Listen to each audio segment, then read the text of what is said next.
think she ain't a rec coach or she'd get suspended. That's funny. Wow. Kind of sad at the same time, I guess. All right, so we are going to wrap up chapter 7. I am missing several lab 11s. They will be technically the last thing that goes on your official grade for second quarter. This lab and the test will not go on your grade because we have to do 3 tests per quarter. So, yeah, that's pretty much the way that is. I have a couple of topics to discuss today. A tiny bit of, not necessarily review, but some review topics. And then I'd forgotten in my last class, I was hoping to give them some time, but I forgot today was an early out. So I'll probably teach the whole time because it's only 45 minutes. So it is 1-6 today. And this is Chem 11:10, Chapter 7, Day 4. And this is second period. And I was going to look. Anybody, what did we have in class the other day? We had 18, I think. We have 18, 19, 20, 21, 22, 23. So 5 of you are not here. Shame on you. All right, so our objective is going to be able to better understand intermolecular forces. All righty, now does anybody know what the term intermolecular means?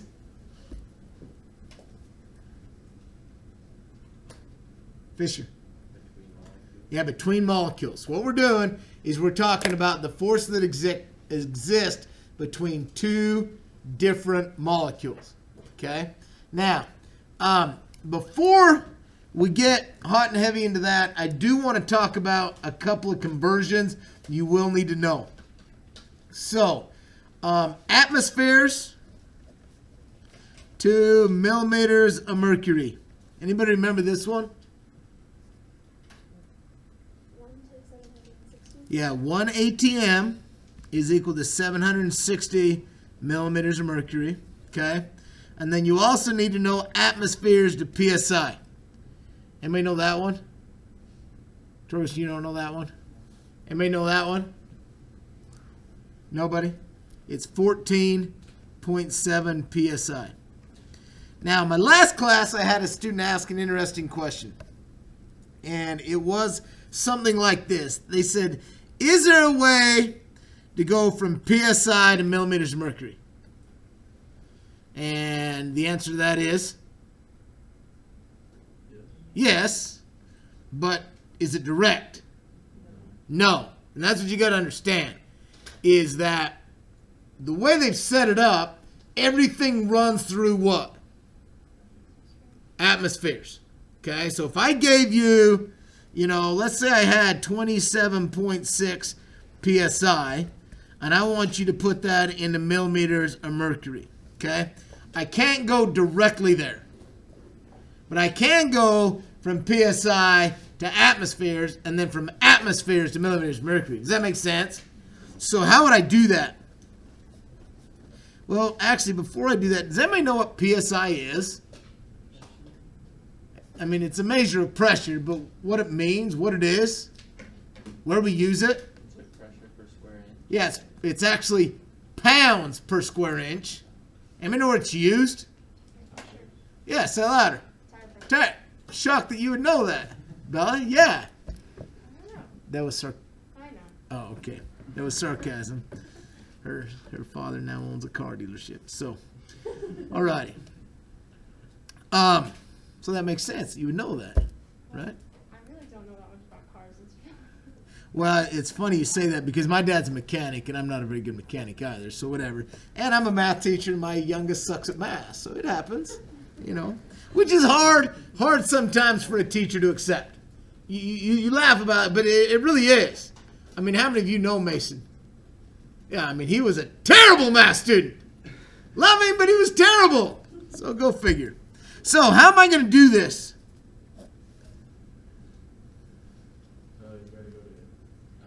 I'm going to go to atmosphere. So how am I going to do that? So 14.7 psi in the denominator, right? And 1 atm in the numerator, right? And then I'm going to go what?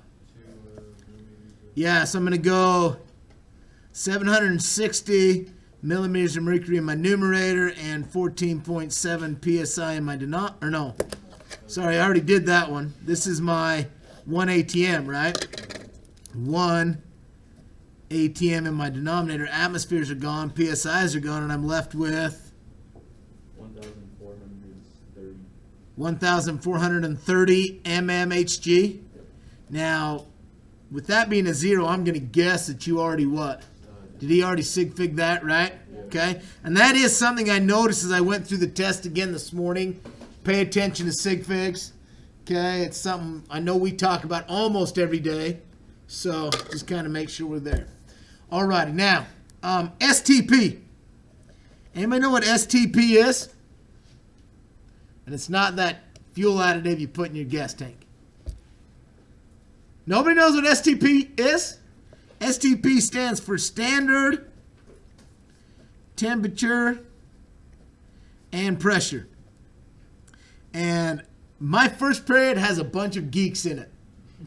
Because I literally had 3 kids starting to giggle. I'm like, what's funny? And they said, we talked about that on the way to school this morning. Yeah! And I'm like, you're my new favorite students! That's so your first period. Yeah! Yeah! They were literally talking about that. I'm like, yeah! So, does anybody know what it is? Obviously, none of you are my favorite students because none of you are my geeks. Anybody? Okay, so, standard temperature and pressure is kind of like the universal way they do things. Okay? And that is, the temperature is 0 degrees Celsius and the pressure is 1 atm. And that's kind of what they claim that they want everything done at. Okay? Because then it's universal. Because if I change the temperature, and I'm talking gases, I drastically change the gas, right? So they try to say, okay, let's do it at this. Now, in reality, this doesn't happen. Does anybody know why? Why this is not realistic in a lab setting?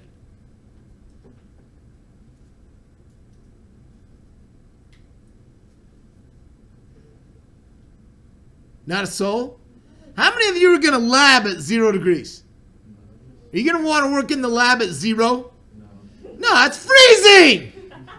Right? You guys all walk in from the parking lot. It's like, yeah, you're going to not be a good lab student. Right? But that's what they say. Now, under those conditions, 1 mole of any gas occupies 22.4 liters. Period. 1 mole.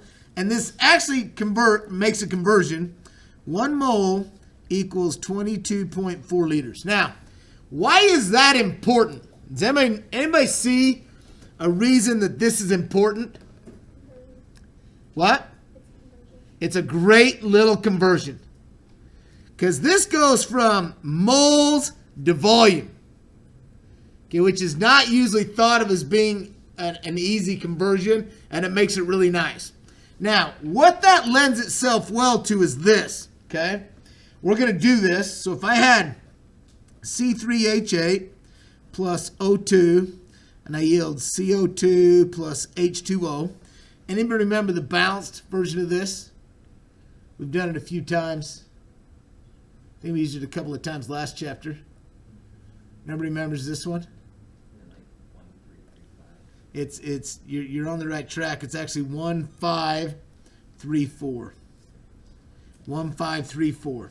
Now, here is the problem not the problem, but an example of what you're going to see on the test, okay? And the reason I say this is because it utilizes this. Now, I shouldn't say that. It actually utilizes the ideal gas law. But this is like a shortcut. And it actually always works. Because I'm not a shortcut guy, ever. Okay, unless it's a shortcut that works every time. You know how like you've had those math teachers that teach you all these little tricks and things, and then all of a sudden, oh, well, it doesn't work. Well, don't teach it to me if it doesn't work all the time. This works, okay? So, if I burn 3 moles of C3H8, okay, what volume of CO2 will be produced at what? What do they have to quantify here? This has to be done at STP. Because this is where that conversion works, is at STP. Now, so, based upon what they've given me, can I go right to volume for this? They've given me moles. If I've got 3 moles of this, I really only know what?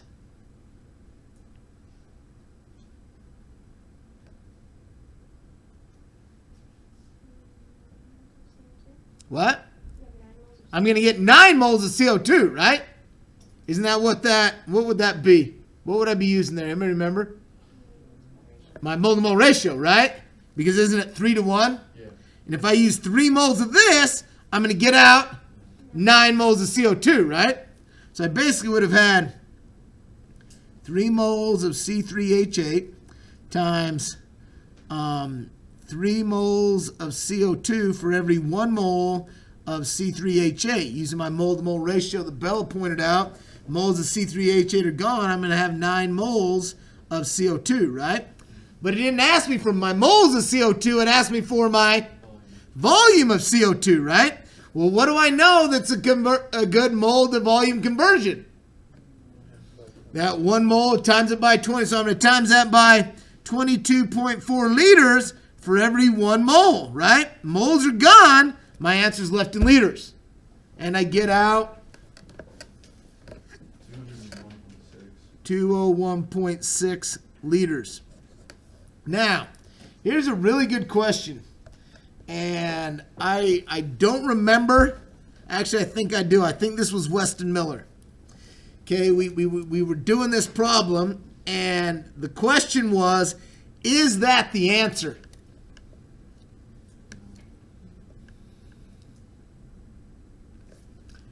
What do you think the answer is then? Simonson. 202? So you're saying 3 sig figs? Is it just 200, just 1 sig fig? Okay. Now, I'm going to be honest.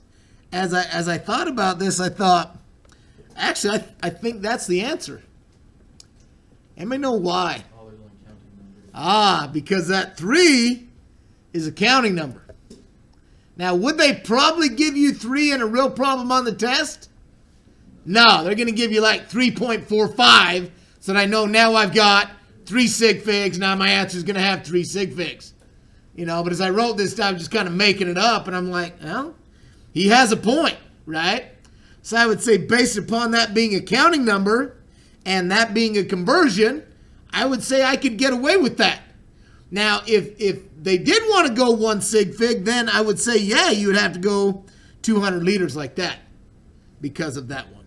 So, just something to think about. I'm pretty sure they don't give you a number like that. I will probably actually change that number after this period just so that we can make sure we're staying with the sig figs. But, okay. So, now we're going to go to the objective. Okay? We're going to talk about intermolecular forces. And these are forces between molecules. Now, there's 3 main types of forces you've got to know. Okay, there are what are known as London dispersion forces. There are what are known as dipole interactions.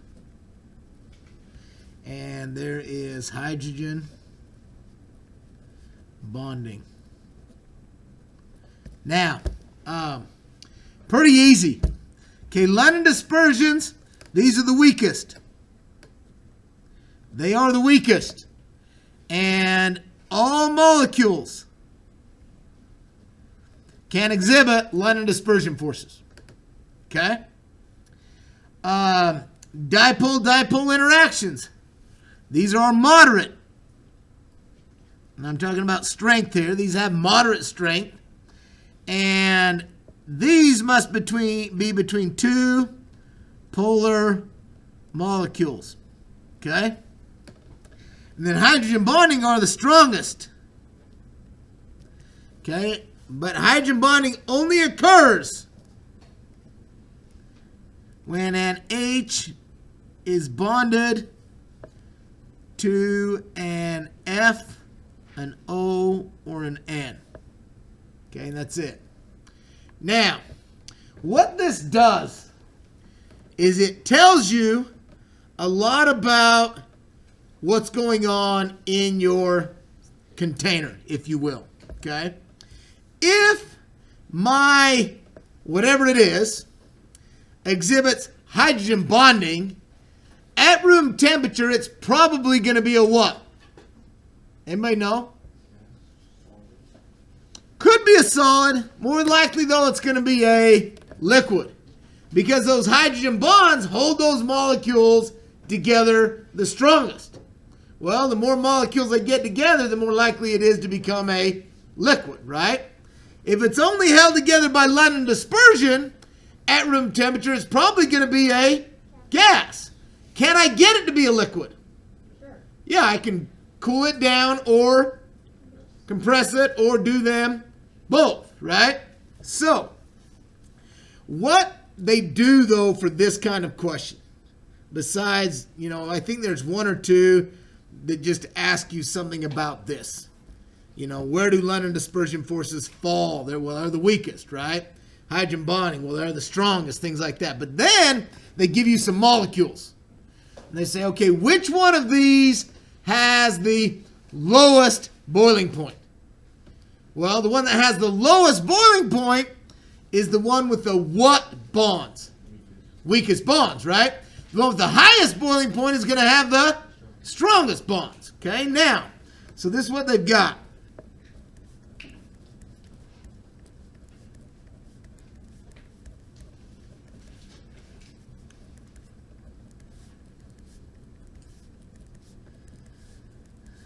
So I got that.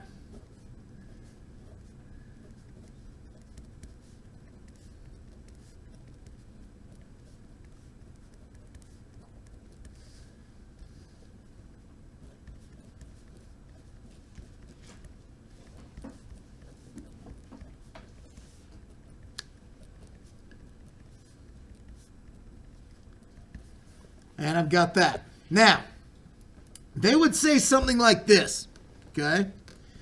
They will ask you, okay, which one of these exhibits each one of the following? Okay, and I've done one of each just to kind of see if we can figure it out, okay? So, what do I have here? Anybody know which one is London dispersion? All of them. Why?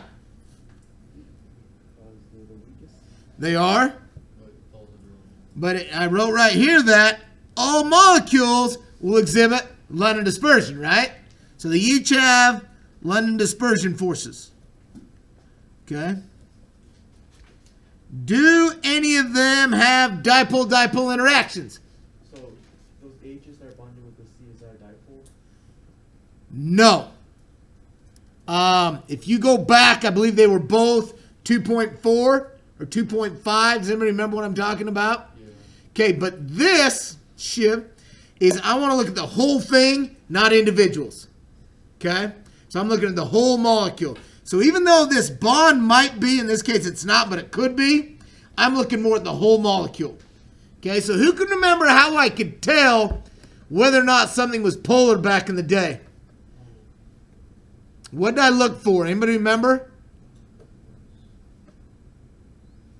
One thing was a dead giveaway. Like you, Blizzard. Lone pairs, right? Well, anybody see a problem with my drawings? None of them have lone pairs. Or do they? If you go back, remember oxygen likes to form two bonds. It must have lone pairs here, right? Correct? Yeah? Okay, so now, if I'm talking dipole-dipole, do any of these have dipole-dipole interactions? Yeah, this one's polar. So look, here's what this looks like. This is it. Okay? What this means is that this is my I got two lone pairs up here, right? Two sets of lone pairs, which means this end would be quite what? Negative. By default, this end's going to be quite positive, and that's going to be polar, right? Would it be going that way or this way? Who remembers how my arrow went? So my arrow's going down. So down towards which end was this? Positive. Is it a positive thing to be on that end of the arrow? We talked about this, right? It's a negative thing to be on the pointy end of the arrow, right? Anyway, I would assume. I've never been shot by an arrow, but I can't imagine that would end very well. I mean, right? I mean, I don't know, but yeah. So yeah, the arrow going this way, right? So that one's definitely got dipole-dipole, right? What about this one? It is hydrogen bonding, but is it dipole-dipole? Blazer, what'd you say I was looking for? Lone pairs, right? Well, don't I have a bunch of lone pairs over here? Yeah. Wouldn't that kind of then make this end what? Negative, this end positive. I'd have an arrow. This is also dipole-dipole, right? Now, what about hydrogen bonding? Do any of these exhibit hydrogen bonding? Yeah. Just the last one, right? Because it's the only one that has an H directly bonded to an F, an O, or an N. ET phone home. Guys, I used to make this. Nobody's seen, nobody. Have any of you even seen that movie? A few of you? Okay. The rest of you need to fix that because that was probably the greatest show of I'm not sure if it was late 80s or early 80s. I think it was early 80s. I was like maybe 13, maybe 14. My little brothers thought it was the greatest show ever. So, yeah. So yes, this also has hydrogen bonding, right? Now, here's my question. Which one of these would have the highest boiling point? And the last one, because it has the stronger bonds. The stronger the bonds, the more they want to stay together. Well, if I want to break them up, I've got to put an immense amount of energy in, right? So this would have the highest boiling point. This then, by default, would have the lowest boiling point. Okay? Does that make sense? Yeah? Okay. All righty. Now, a couple of things we need to talk about. And that is this.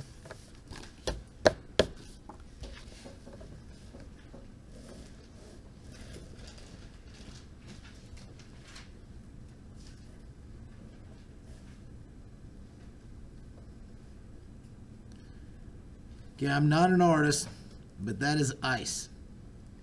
Got ice floating around in my drink. Okay? So I take my drink, fill it full of ice, put in my Mountain Dew, and I put it on the counter. Okay? What happens? Why does the ice melt? Kind of. Anybody really know why the ice melts?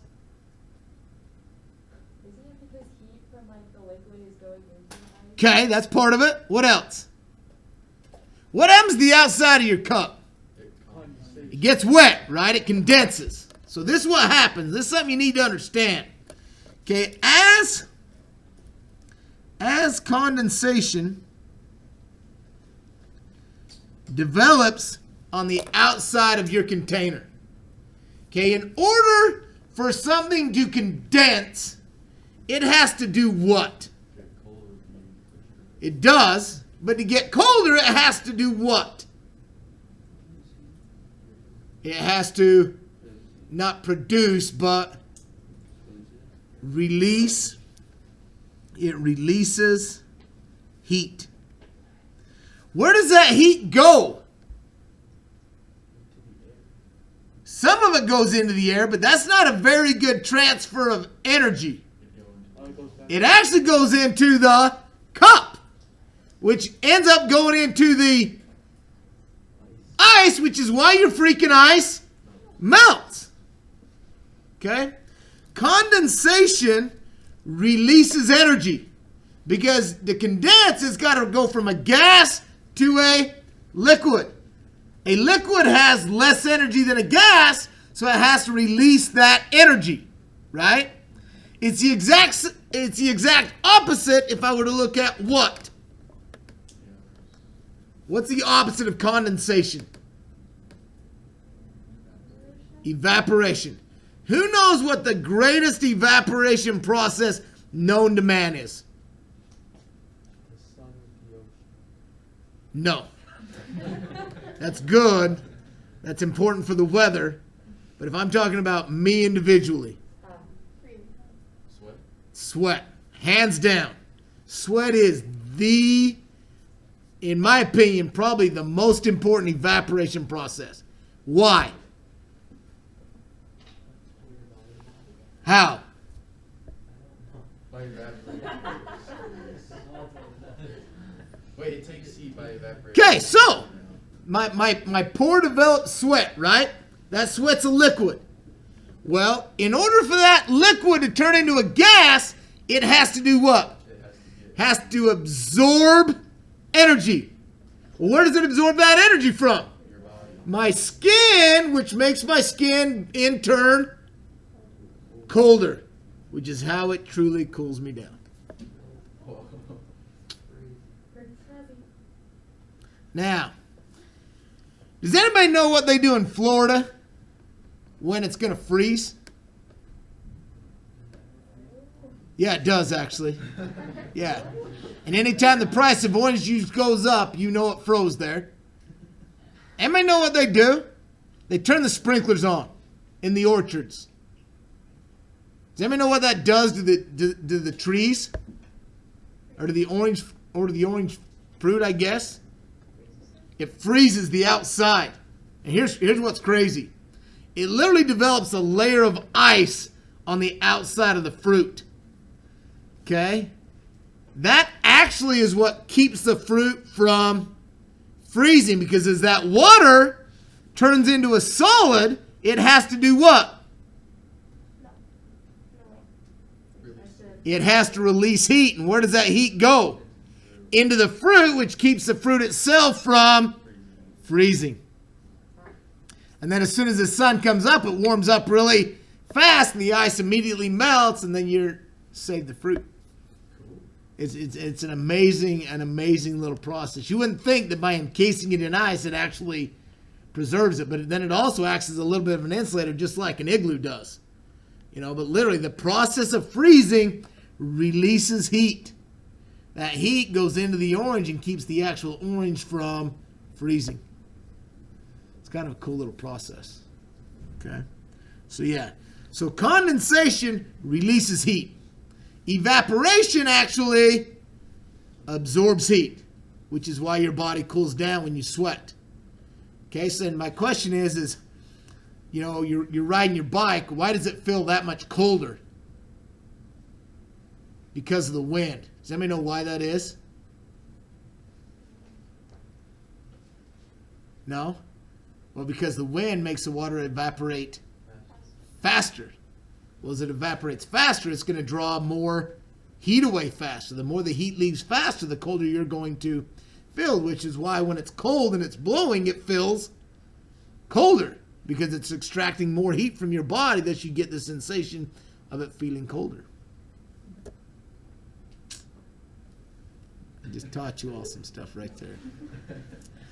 You're welcome. Okay. All righty. So,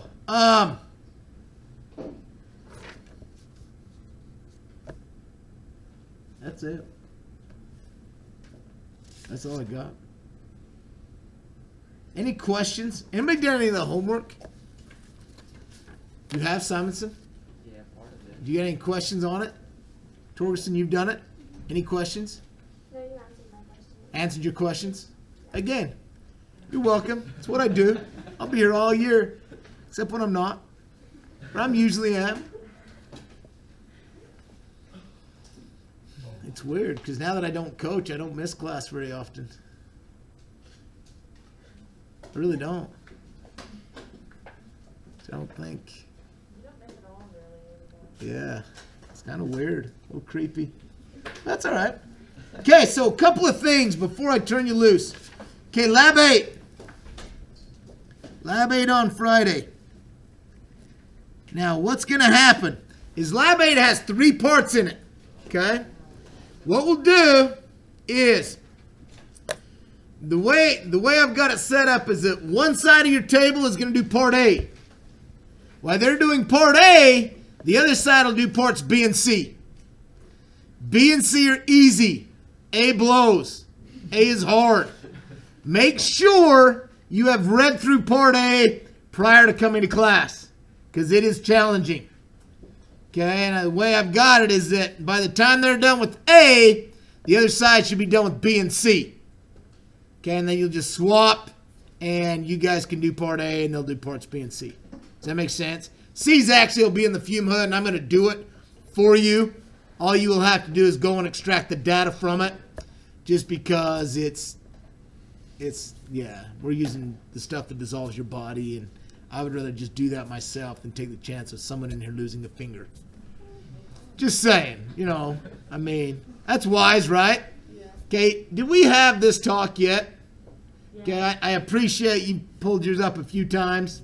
Okay, make sure, we had another meeting this morning, and there are some parents out there that are on the warpath, for lack of a better term. Make sure you're keeping your face mask up. I do not want to be that teacher that gets called out or thrown under the bus, more like it, for not making sure we wear our face masks. Okay? Alrighty, so time is yours. Use it wisely. And make sure you come prepared and have Lab 8 done. Do you notice how we're making eye contact right now? Okay, I'm just checking. Just checking. So does that mean we'll test next Tuesday? No. So, we'll actually review Tuesday, test Thursday. That's even better. Yeah. And then we'll start. But again, that stuff's not going on this quarter's grade. I will put in lab 11 today, and that'll be, for all intents and purposes, the last score for this quarter. Okay? Cool. All right, you're busy. Yes. Really?